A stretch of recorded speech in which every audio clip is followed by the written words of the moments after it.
Welcome back, folks, to Let's Play Broken Sword 2, and when last we left off, our heroes are trying to stop the Mayan god of death from being returned to the world, and they found a way in. Admittedly, it wasn't the most straightforward way in, but it is a way in.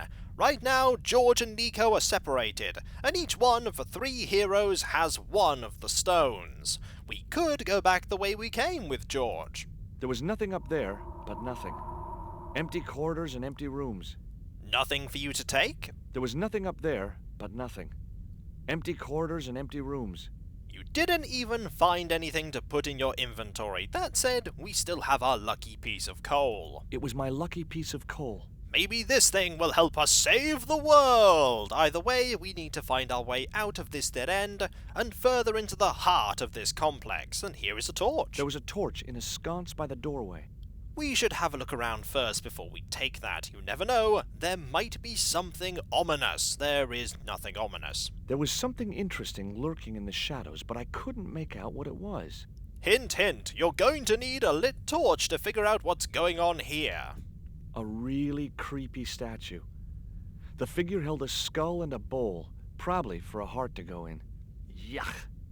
That is not good. The omens are foreboding indeed, if, that is to be believed. It was Tidipoko, a new friend and a good listener to boot. I had nothing else I wanted to ask the little guy. We need to take this torch before we do anything, I think, so let us grab the torch. And much like all the other torches we've had so far in the game, we can't put this in our inventory. We're probably going to have to get you to light this, so that we can see better.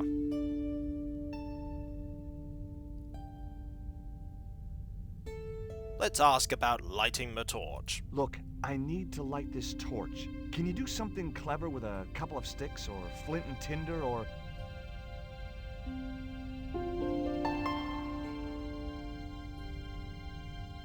or a cheesy novelty cigarette lighter, as it turned out? Still very helpful. Let's have a look at things now. Has the description of this changed? A really creepy statue. No, it has not. But what about this, now that we can see it better? There was a picture of somebody holding a torch and another guy with a lever.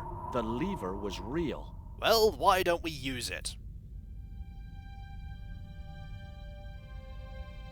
Well, there was nothing else to do around here, so I pulled the lever.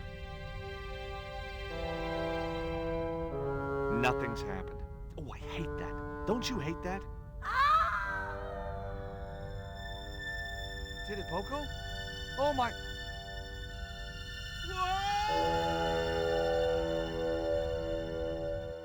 Whoa! Oops.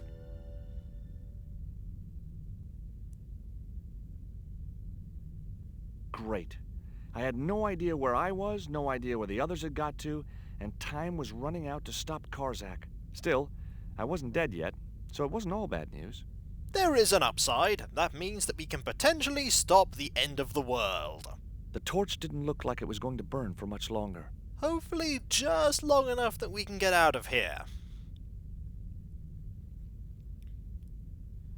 Okay, what can we do? Ah, we can use it here. Much better. Now we have a better torch.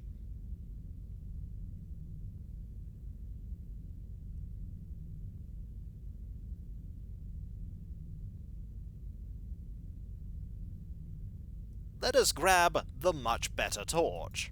There was an unused torch up on the wall. Well, it's currently being used. The torch could stay there until I really needed it. Okay, what can we find? There is a doorway this way. There was a huge doorway in the far wall. Okay, and there's this too. Another doorway led out of the room. Can we go this way? Charming.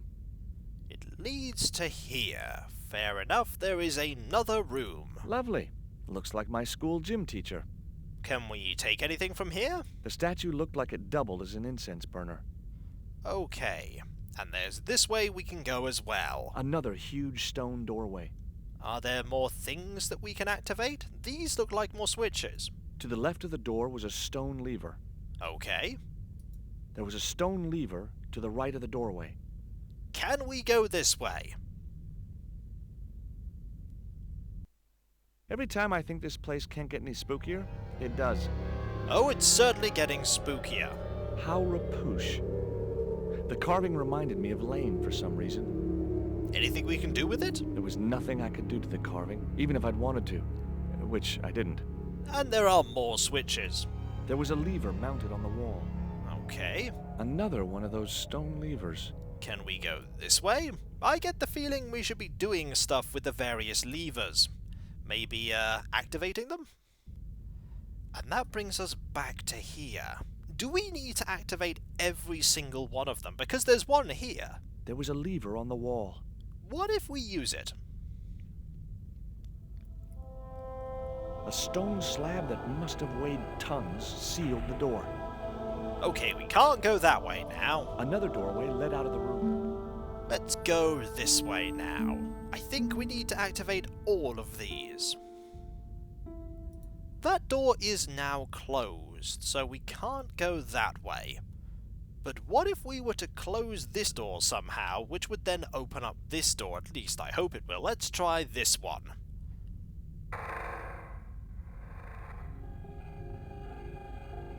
That opened? Does this close the other one that we came from?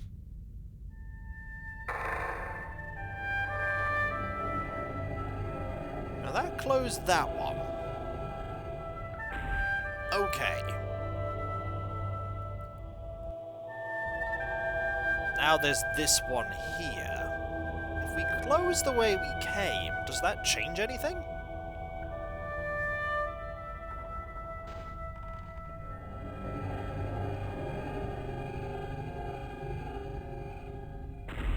That closed both of them. That's really not helpful. Does this one open a different one?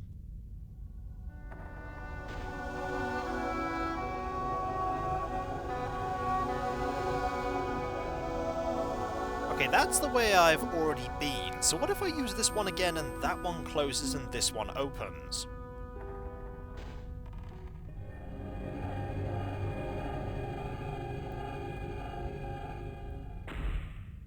Has anything changed in here?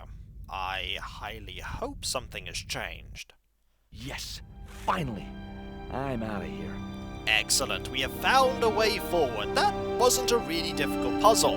Very self-explanatory, actually. Beyond the secret door was nothing but gloom. Which means we're probably going to need this torch. Let's grab the thing that we most certainly needed. Once more into the unknown. Indeed. Now with a handy torch. Off you go! I really should have saved. Second time I've done that.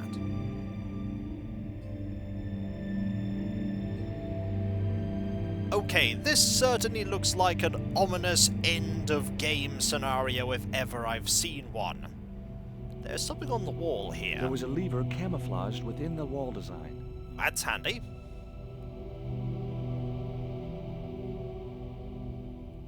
Cool.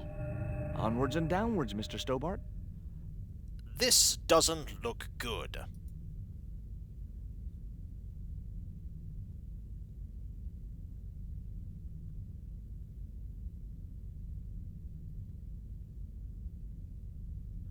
This was it. The pyramid's central chamber. Its dark heart. Once before in my life, I'd stood in front of a door and thought, this is it. If I go through there, I'm going to die. I'd been wrong then. I hoped I was wrong now. This was the door that led to the central chamber and the smoking mirror.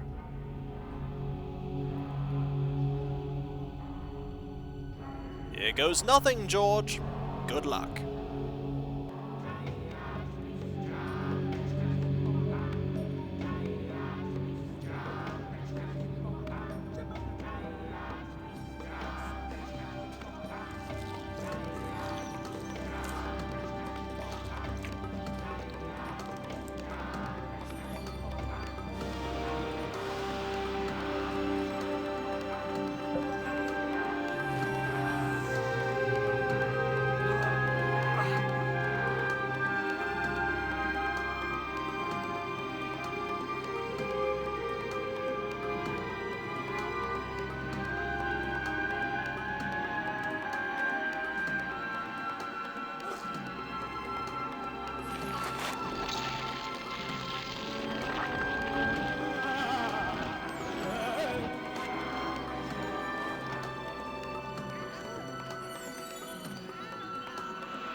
Defeated but not dead, the god has once more been sealed in the smoking mirror.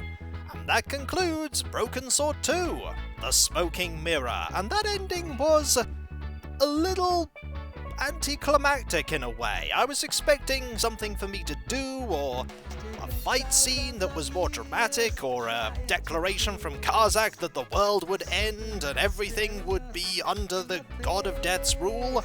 But no, Karzac got exactly what he was going to get. Something that I called before, which is death. Because you don't make a deal with the God of Death. I was about to say a gamble, it effectively was a gamble. And Karzac lost. Fortunately, everyone was able to rally together, even Raoul, and prevent the world from being destroyed. And so, the game is over. About as long, I think, as the first one, and just as enjoyable. Though there are a few things that I have found in this game that I didn't like as much compared to the first. Mainly that the plot is far more narrow and a lot faster. There's none of the investigation that the first game had. Then again, George really wasn't that used to saving the world and discovering massive conspiracies that would end the world at that point. He and Nico are old hands at it by now, after all, they have saved the world once before. That said, the game really was focused, as in, there was the bit at the beginning in France, and then immediately it's off to go and save the world, effectively. There was a tiny bit at the beginning in Quaramante when you didn't know that was happening, but it very quickly leads to save the world from imminent destruction. It does make me wonder just what the third game does, a game I have never played. But Broken Sword 2 was a very enjoyable game, and I'm really happy that I gave it the chance and have played through it, because I'd never played through it before. Really good game, really enjoyable. I like the fact that there are a few things from the first game that were there before, a few scenes, a few characters, and then it's straight off to new adventure. Really enjoyable, and I'm glad that I played through it. Revolution Software. You make really good games, and this game was really good. As to the third one, I've no idea, because I've never played it before. We can do many things here. We could change the options, we can load a game, or we can quit. The God of Death here is certainly waiting for an opportunity to go through this mirror and return back to the world, although, hopefully, you will stay in there forever, because we really don't want you to get out anytime soon. And so, that is indeed the end of Broken Sword 2. A game that I really enjoyed, as I said. There are a few things that I would have changed, a little bit more investigation, but that is a minor complaint. It was still very enjoyable. The music was very good too, if a little overpowering at points. It really couldn't decide on if it was going to be quiet or if it was going to be loud, but the first Broken Sword also had that problem, so I came into this game knowing that that would happen. There also weren't that many death scenes. I'm pretty sure I didn't miss any. There weren't any opportunities I found, apart from the ones that I encountered, where I could die. Compared to the first game, there are a lot fewer. In a way, that's how a lot of point-and-click adventure games went. There were a lot of deaths to begin with, and then as time went on, there weren't as many death scenes that you could potentially fall foul of. That said, there were games back when Broken Sword 2 was made that didn't have any death scenes in them. The Goblins series, Goblins 2 and 3 specifically, come to mind. Goblins 1, you could in fact die and game over from running out of health. But again, that is a minor complaint. Broken Sword 2 was still a very enjoyable game. That said, I think I enjoy Broken Sword 1 better than 2, but 2 is still very good. And so, with Broken Sword 2 finished, what's next? I have an idea, and hopefully it's an idea that I'll easily be able to do. There's a game that I've only done half of that I need to finish, something that I really want to finish, that I now have an opportunity to do so. And so, when we come back, folks, George and Nico can have a well-deserved rest from saving the world. After all, they've saved the world twice in less than a year. That's more often than many characters have to save the world, for sure. And so, I'm Kikoskia, and that was Let's Play Broken Sword 2, The Smoking Mirror. And we still had our lucky coal at the end. I hope that when we next see George in Broken Sword 3, if I end up ever playing Broken Sword 3, there the lucky coal will be, on a little cushion, on a side table. The lucky coal that helped George save the world! I'm not sure it actually helped him save the world, but there we go. And so, I'll catch you next time, folks, and I'll see you then. Later. I hope you don't ever break out, because if you break out of the smoking mirror, we're just going to have to deal with you, aren't we? Broken Sword 7! The smoking mirror! Again. I could see it. It's probably not going to happen, but I could see it. Later.